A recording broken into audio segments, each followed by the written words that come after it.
Bonjour à tous, bonjour les amis, j'espère que vous allez bien. J'ai encore reçu ce matin une question concernant le freelancing, sur le fait de passer indépendant. Comment est-ce qu'on fait pour passer indépendant? Est-ce que c'est risqué? Est-ce que je suis trop jeune, trop vieux, trop intelligent, trop bio, trop bête, trop ce que vous voulez?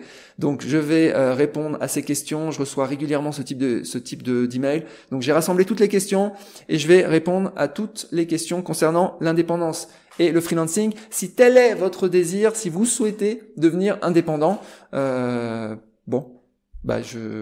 vais vous donner quelques conseils. Alors, déjà, qu'est-ce que j'entends par indépendant? Indépendant, ça va être simplement, c'est presque comme un salarié en fait. D'ailleurs, souvent je parle dans mes vidéos, dans la série J'ai fui quoi, je parle de l'esclave de bureau qui peut être à la fois esclave freelance ou esclave salarié. Je fais pas beaucoup de distinctions, mais il y a quand même une grosse différence, énorme différence entre les deux. Donc, indépendant, il se lève le matin comme un salarié, il va au bureau comme un salarié, il y a un chef, le même chef que son collègue salarié. Tout est pareil, hormis un élément, mais il est important. À la fin du mois, le salarié touche un salaire de misère avec une fiche de paye. L'indépendant, lui, il va faire une facture, nombre de jours fois taux journalier, il envoie sa facture et il est payé. Et la différence, c'est qu'il va être payé beaucoup plus. Alors beaucoup plus, c'est combien? Allez, 2, 3, 4, 5 fois. Voilà. En général, quand on passe indépendant, le minimum qu'on fait, c'est 2 à 3 fois. C'est-à-dire que si en tant que salarié, vous allez toucher 2000 € après impôt, en tant que freelance, sur le même travail, la même chose, vous allez toucher 5000 net. Net, hein. Tout ça je parle après impôt, hein, parce que ils vont me dire les impôts, etc. On va parler un peu des impôts après. Donc voilà, donc il y a vraiment un gros décalage. Ça veut dire que derrière, capacité d'épargne supérieure, donc on peut entrevoir la liberté financière, l'indépendance financière, et un jour se dire je quitterai mon travail, alors qu'un salarié en général ne va jamais se dire qu'il pourra sortir de la course de rat. Voilà, il restera un rat toute sa vie. Donc ça, c'est comme un indépendant. Donc on a défini le truc, il a un client. On va pas faire les indépendants qui ont plein de clients, qui ont 100 clients. Ça, c'est dans la partie business. Alors, un élément important, dans l'échelle de l'esclavage, dans mon échelle de l'esclave moderne, donc on a l'esclave employé, le salarié, qui lui est esclave de son boss, ok. On a l'esclave freelance, c'est l'objet de cette vidéo, c'est vous voulez devenir freelance, donc très bien. Donc l'esclave freelance, lui, il est esclave de son client. On est toujours esclave de quelque chose. Et ensuite, on va dans la liberté. Alors dans la liberté, vous avez deux types. Vous avez l'investisseur et vous avez l'entrepreneur, le business. Donc l'investisseur, lui, il est esclave. Non, l'investisseur, il est libre. Il est esclave de ses investissements. Il faut qu'il gère ses investissements. Et celui qui est entrepreneur, qui fait des business en ligne, etc., lui aussi, il est libre. Enfin, il est esclave de ses business. On est toujours esclave de quelque chose. Je ferai d'ailleurs, si vous voulez je ferai peut-être une vidéo sur l'esclavage, mais en tout cas, vaut mieux être esclave investisseur, esclave entrepreneur, que esclave salarié ou esclave freelance. L'esclave salarié, c'est le pire. L'esclave freelance, lui, il peut entrevoir, il y a une lumière au bout. Une fenêtre s'est ouverte. Il peut se libérer. Ok, ça c'est une des questions. Question, est-ce qu'on peut vraiment se libérer en étant freelance? Alors, moi je suis sorti d'école d'ingénieur en 2003. J'ai travaillé comme salarié esclave. Je me souviens de mon salaire, 30 000 € annuel, brut, plus 2 000 € de bonus que je n'ai jamais eu. Ok. Je suis resté 6 mois, j'ai claqué ma dème et je suis passé indépendant, et ce pendant 15 ans dans pas mal de pays. J'étais indépendant en France, j'étais indépendant au Royaume-Uni, aux Pays-Bas, en Belgique, en Italie, à Singapour, à Jakarta. J'étais indépendant, j'ai roulé ma bosse en tant qu'indépendant sous toutes ses formes, portage salarial, payroll, limited company en France, EURL, SAS, etc. J'ai testé, ok. Alors ne me demandez pas, j'ai pas de formation sur tout ça. Par contre, si vous avez énormément de questions, bookez une heure ou deux de coaching. Ok. Parce que je peux pas non plus répondre à tout le monde. Donc voilà. Alors, pour qui Pour qui? Déjà pour qui? Est-ce qu'on me demande est-ce que tout le monde peut être freelance? Alors là, ma réponse est catégorique. Tout le monde, du plus débile au plus intelligent, vaut mieux être intelligent. Vaut mieux avoir des compétences. Mais du plus débile, je vous dis ça parce que j'ai vu des gens passer freelance avec vraiment, voilà quoi. Et c'était pas, c'était pas très bon. Mais il y a pas de problème. Pourquoi on peut passer freelance dans tous les cas? Parce que les sociétés de conseil ou les agences, encore appelées dans le passé les SS2I, ça c'est la même chose. C'est de l'intérim de luxe, ok? Des placeurs d'esclaves, des vendeurs de viande. Bon, donc ces gens-là, en fait, ils vont prendre des ressources. Ces ressources, elles sont salariées ou freelance. Dans les deux cas, ils ont besoin de ressources. La seule différence, c'est que quand ils prennent un salarié, ils vont marger comme des bœufs à 50% au moins. Et quand ils vont prendre des freelances, ils aiment pas les freelances. Mais quand ils vont les prendre, ils vont marger faiblement, 15%. Donc, il y a plus de gâteau pour nous. Voilà, la part de gâteau est plus grande. Voilà. Je parle beaucoup du monde de l'informatique, ingénieur informatique, tout ça, mais en fait, ça se décline sous toutes ses formes. C'est la même chose. Dans le domaine du conseil, c'est la même chose, etc. Donc, c'est pour tout le monde. Vous avez pas. C'est-à-dire que pour les jeunes, même aucune expérience. Moi, au bout de 6 mois, j'étais passé indépendant. Je maîtrisais presque rien. Un peu de Java, quelques langages de programmation, un peu de rien. Il y avait rien. J'étais sorti de l'œuf. On va parler des compétences. Comment le faire comment devenir indépendant de façon vraiment la voie royale. Comment le faire. Donc, premier conseil que je peux vous donner, entourez-vous des bonnes personnes. Alors, ça veut pas dire, oh là là, il faut un mentor, etc. Oubliez ces trucs-là. Entourez-vous de gens qui sont comme vous, qui sont dans la même démarche. Et il y en a plein. Des gens qui veulent passer indépendants ou qui sont déjà indépendants, qui viennent d'être indépendants. Ça, c'est top. Entourez-vous aussi de ceux qui ont la réussite que vous voulez avoir. C'est-à-dire des gens qui sont déjà en train de facturer 1000 € au jour. Et vous leur demandez, excuse-moi, même sur LinkedIn ou autre, même si vous les connaissez pas, est-ce que tu pourrais me donner des conseils, etc. Vous allez voir, ils vont vous expliquer tout de A à Z quel a été leur parcours. Donc, entourez-vous des bonnes personnes et fuyez la masse. Ça peut être votre famille qui va vous dire « Ouh là là, c'est très risqué, passer freelance. Tu vas te planter et tu n'auras pas de quoi manger. » Bon, donc oubliez ça. Surtout quand vous êtes jeune, au début, vous débutez, c'est le moment où il faut prendre un peu de risque. Mais je vais vous dire un truc, c'est que c'est un faux risque. Les gens pensent qu'il y a un risque à passer freelance. Je l'ai pas vu. J'ai vu aucune personne se planter en tant que freelance. Parce que vendre des ressources en tant que freelance ou les vendre en tant que salarié, vous vous vendez de la même manière. Il y a même un qui disait, mais moi je sais pas me vendre. T'as pas besoin de te vendre. Tu vas te vendre, c'est exactement de la même manière. D'ailleurs, les clients ne savent pas toujours que vous êtes freelance parce que vous passez par des intermédiaires. Vous n'êtes pas en direct. Moi, je travaille dans le domaine financier, bancaire, etc. On est toujours des intermédiaires. Donc, l'intermédiaire, lui, va même pas dire qu'on est freelance. Donc, personne. Des fois, le client ne le sait même pas. Pour vous dire, fait pas de différence. Vous serez traité comme un salarié lambda. Vous serez un esclave de bureau, mais un esclave de bureau de luxe. Vous serez très très bien payé. Entre 400, on va dire pour vraiment le début, 400 € au jour. Jusqu'à 1000, moi je suis monté à 1100, 1002, ça peut monter si vous êtes un mec extraordinaire dans une niche incroyable, vous pouvez monter à 2000, j'ai vu du 3000 aussi, mais en général, on est vraiment sur la tranche, allez, 500, 1000, voilà, tout le monde est en francs, après ça va dépendre des pays, je vais revenir sur la partie pays, mais donc voilà, entre 500 et 1000 € la journée. Ce qui fait que je réponds à la question suivante. Ce qui fait que oui, la réponse est-ce qu'on peut devenir indépendant financièrement en étant freelance? La réponse est oui. C'est-à-dire ça va être un supplice, ça va être dur, ça va être parce qu'il va falloir se lever tous les matins, mais en même temps il y a plein de missions où vous n'allez pas faire grand-chose puisque vous êtes un peu comme un salarié, mais beaucoup mieux payé.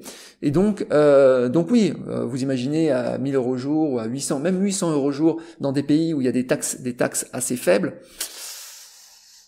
Tout de suite, vous pouvez épargner 100 000 € par an. Ça se fait, c'est voilà. Et donc sur 10 ans, vous faites le calcul. Donc oui, définitivement. J'avais fait une vidéo d'ailleurs là-dessus sur le fait de faire 1 million d'euros en 10 ans en étant freelance. Alors ça va pas être tous les pays, ça va pas toutes les facturations, mais c'est faisable. Voilà. Alors Autre conseil que je vais vous donner, très important, la niche de la niche, allez trouver votre niche. Pourquoi? Parce que quand vous allez vous vendre en tant que freelance, il faut avoir quelque chose quand même de spécifique à vendre. Donc il faut aller sur une niche. Si vous êtes dans le domaine de l'informatique, vous avez la partie langage de programmation. Donc en général, donc il y a des niches où il faut pas aller. Par exemple, typiquement, si vous êtes, je sais pas, des gens où il y a des compétences où il y a vraiment trop de monde. Par exemple, je sais pas si vous allez sur du PHP aujourd'hui, je veux dire, c'est blindé. Si vous allez sur du Java, peut-être que c'est blindé. C'est des technologies qui sont voilà, il y a toute la masse dessus. Mais si vous allez sur des technologies innovantes, récentes, etc., je sais pas, sur du Python, du Web3, faut aller regarder. Vous allez regarder chaque année les langages qui sont les plus rémunérateurs, les plus demandés, et il y a toujours des nouveaux trucs qui sortent, et vous allez dessus. Ça permet de démarrer. Ça, c'est la niche langage. Après, la niche logiciel, progiciel, ça c'est top aussi. Et en général, si vous avez une compétence sur un module de SAP, moi je connais des gens qui ont fait toute leur carrière sur des modules de SAP. Moi, j'étais sur des progiciels financiers très spécifiques, sur des modules très spécifiques. Est-ce que ce qui va se passer, c'est que quand vous allez rentrer dans une boîte et que vous allez commencer à travailler, vous allez évoluer verticalement sur votre niche. N'évoluez pas, je conseille pas d'évoluer vers du management parce que ça se vend très mal, surtout à l'international. Par contre, la niche technique, la niche fonctionnelle, allez-y à fond, et voilà. Même si c'est une toute petite niche, c'est toujours une question loi de l'offre et de la demande. Donc s'il y a des gens qui vont vous demander à l'autre bout du monde sur cette niche, ça va être le jackpot.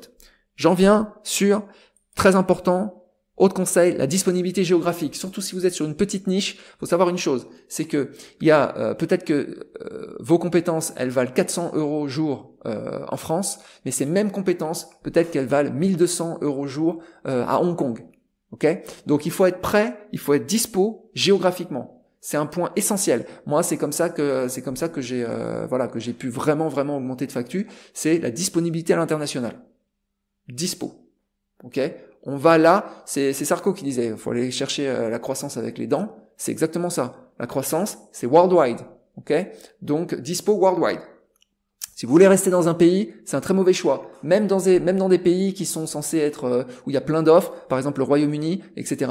Vous allez voir qu'en fait, j'ai pas mal de gens qui se sont plantés à s'installer dans des pays, à persister, à rester dans un pays. Non, vous allez vers le pays le plus offrant et ça change tout le temps. Tout le temps. Alors, autre conseil que je vais vous donner, ne vous éternisez pas sur une mission, sauf si c'est des missions jackpot. Il y a des missions jackpot, durant votre carrière vous allez en avoir. Une mission jackpot, soit elle a une facturation très élevée, soit elle est dans un pays à très faible taxation, soit les deux. J'ai un ami, je sais pas s'il va regarder cette vidéo, j'ai un ami qui est passé de salarié esclave à 2000 €, 2300 € net en France, à 20 000 € net à Hong Kong. Le même travail, la même chose, mais il est passé freelance à Hong Kong sur une facture énorme parce que le client avait un besoin immédiat et qu'il a pris son billet et il est parti. Il est resté sur une mission. La mission a duré combien? 2-3 ans. Vous imaginez la différence? 2300 d'un côté, 20 000 pendant 3 ans. Jackpot. Il est passé freelance comme ça. Ça a été un choc. C'est des cas extrêmes, ok? Mais voilà, faut savoir que vous allez minimum doubler, tripler. Donc ça, c'est top, disponible géographiquement. Donc restez 6 mois. Les missions en tant qu'indépendant, elles peuvent être un peu plus courtes, ok? Donc parfois ça dure 2-3 ans, ok? Mais parfois ça dure moins. Et faut pas hésiter. Moi, après 6 mois de mission, je considère en fait que la mission elle est validée, ok? C'est-à-dire je peux la mettre sur mon CV, je peux la vendre.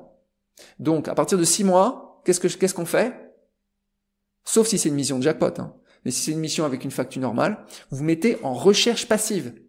Recherche passive, ça ne veut pas dire que vous allez rechercher une autre mission comme un bourrin, mais ça veut dire que vous êtes disponible. Et je peux vous dire une chose, c'est qu'à chaque fois que j'ai fait ça, à chaque fois que j'ai été disponible, à chaque fois j'ai trouvé, et vous shootez. Vous shootez à combien? Plus 20%, vous shootez. Donc vous allez évoluer très rapidement. C'est-à-dire que vous pouvez faire plus 20, plus 20, plus 20. En 3-4 ans, vous avez fait plus 100%. Ok, vous êtes passé, de 500 € à 900, de 500 à 1000, etc. Et vous avez atteint. Alors il y a un seuil, hein. C'est très difficile de dépasser le seuil des 900, des 1000, c'est très difficile. Okay, mais si vous êtes voilà, si vous êtes normal, vous allez atteindre ce palier. Voilà. Après ce palier, vous pouvez vous rester dessus. À un moment donné, bon voilà, moi j'ai stagné, j'ai pas voulu non plus évoluer plus que ça, mais voilà, il faut savoir qu'il y a un max. Ensuite, prêt à partir, on l'a dit. Trouver la mission. Alors la mission jackpot, j'en ai parlé. Mission jackpot. À un moment donné dans votre carrière, vous allez avoir une mission de jackpot. Mission de jackpot. En général, c'est sur des destinations où il y a très faible taxation.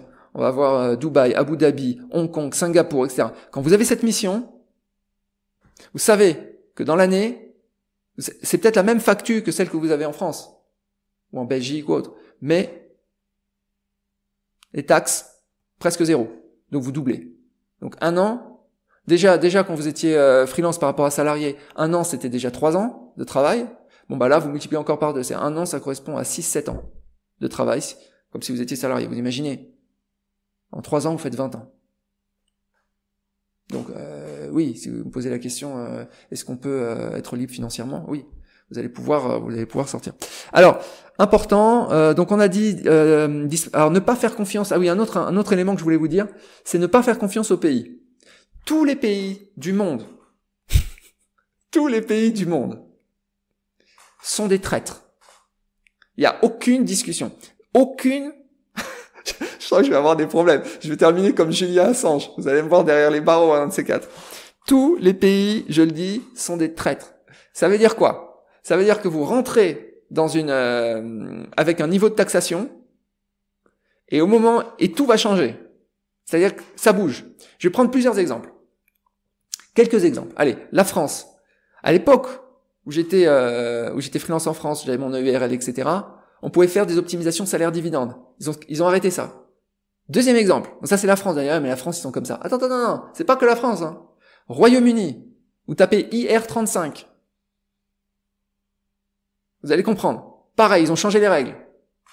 Catastrophe totale. Avant, c'était le paradis, et c'est devenu l'enfer. Ok? Autre exemple. Les Pays-Bas. On avait la règle. 30% ruling. Pareil. Ils l'ont limité, changé, toujours. Ils essaient de gratter. Ok? Ça évolue dans un sens ou dans un autre. En général, ça évolue négativement. Pourquoi? Parce que au moment où vous y allez, vous profitez de quelque chose. Donc il y a un appel d'air. Ils savent que ça va faire venir des gens parce qu'ils ont voilà. Et puis ça peut se dégrader.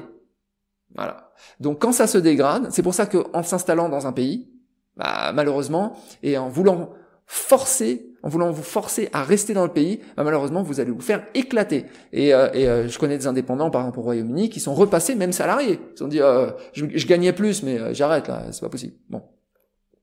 Donc, voilà. Alors qu'ils auraient pu aller à l'étranger, et même ils le disent, ouais, j'aurais pu aller ici ou là, etc. Donc, disponibilité géographique, super important.